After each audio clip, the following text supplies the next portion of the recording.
Hey, Vsauce, Michael here. Not knowing what to do with your hands, or offering a handshake when the other person offers a fist bump.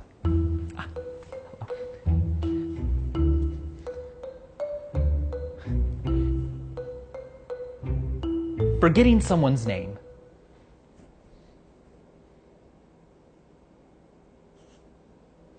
Not having anything to say and forgetting your phone at home so you can't be distracted by it.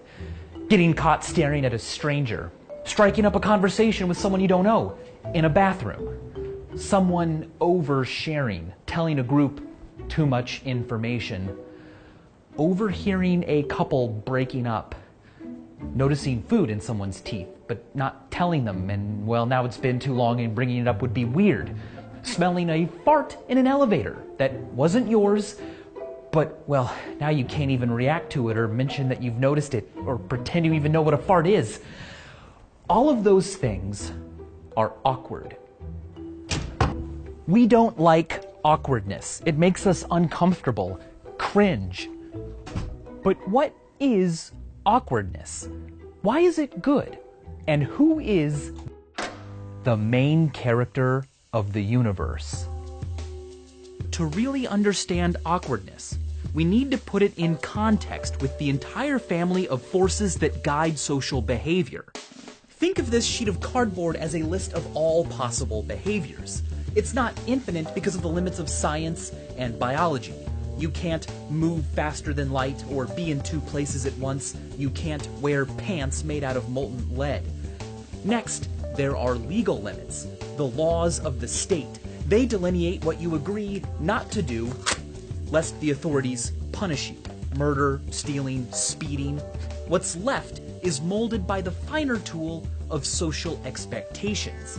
It's not illegal to chew with your mouth open or not cover a sneeze on a crowded bus or act disrespectfully, but it is frowned upon, punished not by the police, but by social ostracism, public opprobrium, being called rude, gross, mean, annoying.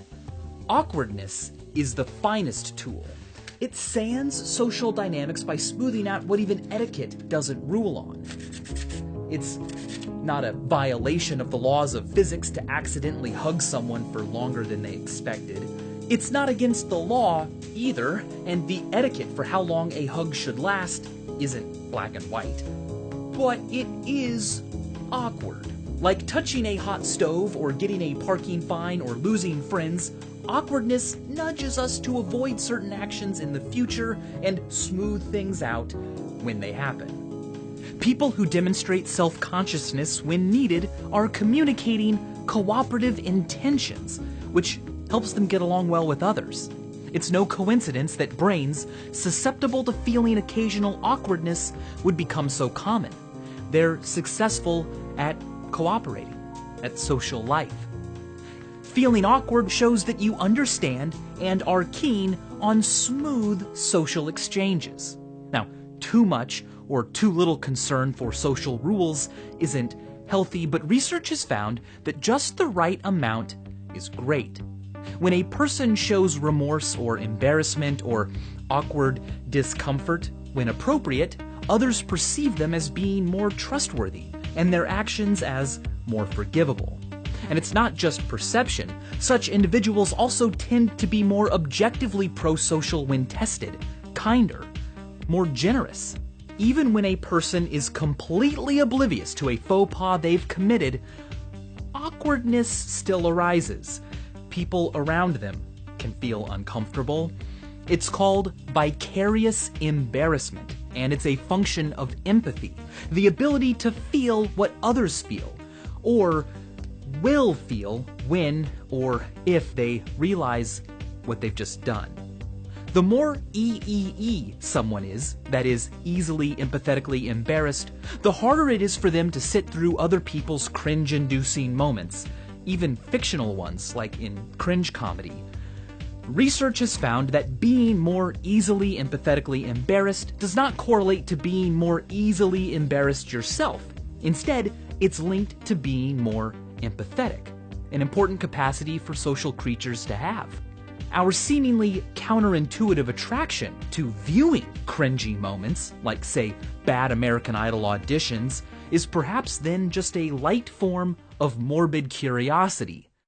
You may think that awkwardness is totally different from physical pain or outright name-calling, but your brain would disagree. You see, research has found that social missteps activate, among other regions, the secondary somatosensory cortex and dorsal posterior insula, areas of the brain that are also connected to the sensation of physical pain.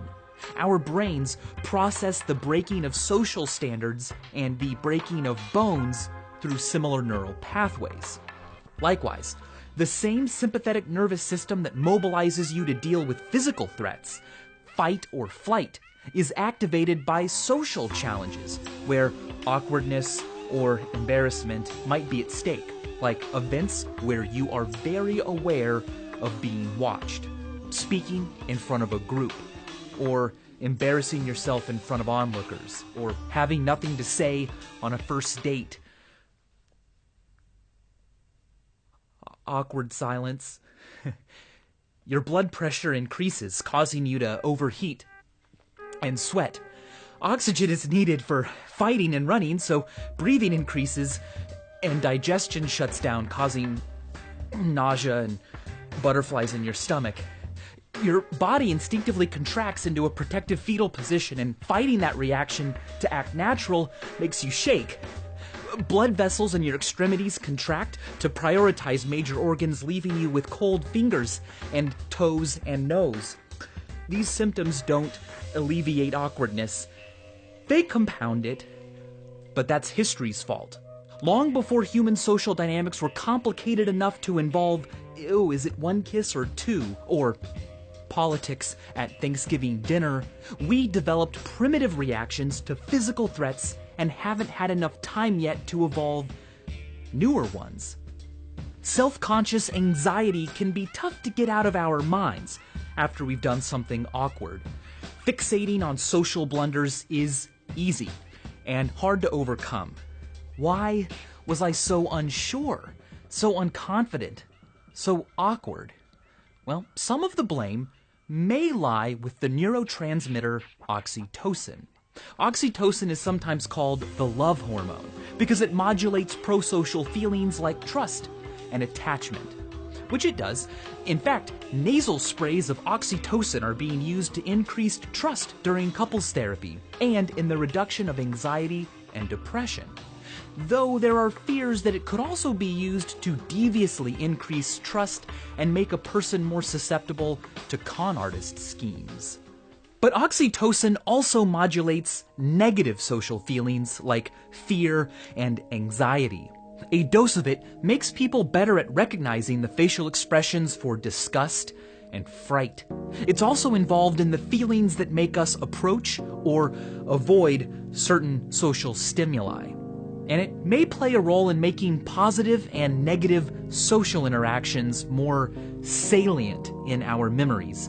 That is, stand out more, command more of our attention after the fact, make us think about them more. Negative ones especially, because of what psychologists call negativity bias. All things being equal, negative social interactions and negative emotions have a greater impact on our mental states than positive ones. In fact, we have more words for negative emotions than positive ones, and a richer vocabulary to describe them. Thus, such memories and thoughts can be tough to just get over. What does the other person think of me? I was so awkward. Are they telling other people? We replay social encounters in our heads over and over again. Surely the person we were awkward with remembers us the same way we're remembering ourselves and is equally fixated on that awkward thing we did. Or are they? A great wet blanket for smothering the fire of self-conscious anxieties is perspective. Consider the famous advice of Eleanor Roosevelt. You wouldn't worry so much about what others think of you if you realized how seldom they do. As much as you obsess over yourself, you're not the first thing on everyone else's minds. They're worried about themselves, what you think about them, and, more importantly, what they think about themselves. You're not the center of their world. Another famous old piece of advice tells us that in your 20s and 30s, you worry about what other people think about you. In your 40s and 50s, you stop worrying what other people think about you. And then, finally, in your 60s and 70s, you realize that they were never thinking about you in the first place.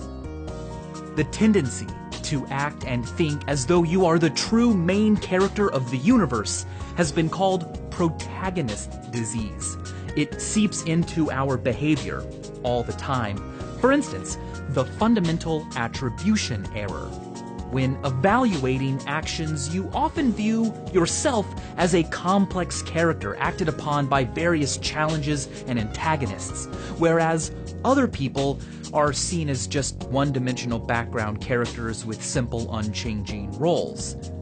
The guy who took way too long ordering in front of you this morning, well, he's obviously just an innately annoying person. That's his entire purpose. But when you take too long ordering, well, it's because the staff was unhelpful or you were flustered, preoccupied by an earlier conversation. You are the main character after all. You know a lot more about what's going on in your life. It's easy to live like that. There isn't time or mental space to consider every other person as complicated and fully fleshed out. But they are. The realization of this has a name given to it by the Dictionary of Obscure Sorrows, one of my favorite resources and now YouTube channels.